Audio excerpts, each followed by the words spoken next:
First, we're gonna make the dressing for our salad, and I have a 1/4 cup of olive oil in here. I'm gonna add the juice of a lemon. I need 2 tablespoons. So that's 1 and that's 2. Gonna add about a tablespoon of red wine vinegar, a teaspoon of Dijon, a teaspoon of honey, half a teaspoon of salt, and some black pepper. We're just gonna shake our jar. We want that mustard and that honey to dissolve in there. I have about 4 cups of lentils in this bowl.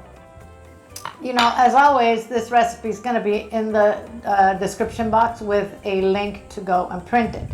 These are canned. I just drain them and rinse them. But if you're going to cook them, you're going to need about 1.5 cups of dried lentils, okay? I'm going to add half of a small purple or red onion that I sliced thinly, and a small cucumber that I peeled, halved, seeded, and sliced. In here, I have half a cup, about, of chopped parsley and a 1/4 cup of basil leaves. And I'm gonna add half a cup of crumbled feta cheese. You can use any white cheese that you have.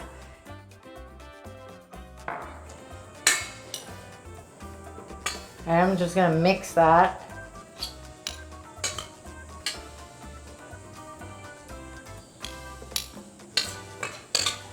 And I'm gonna add my dressing.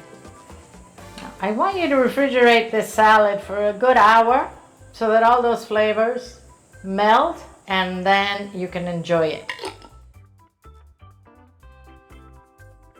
Check out that salad. It is screaming nutrients and it's also delicious. This, if you're at all interested in the health benefits of this, please go to my website and you will find them there. But this is a great vegetarian meal or a side. Very, very nice for the summer and the hot months to come. Yummy. Lots of flavors in there. Nuttiness of the lentil. You got the sharpness of the onion, the creaminess of the cheese, crisp cucumber and the herbs, and of course that dressing. Very, very nice. Thank you for watching, guys. I'm gonna see you soon.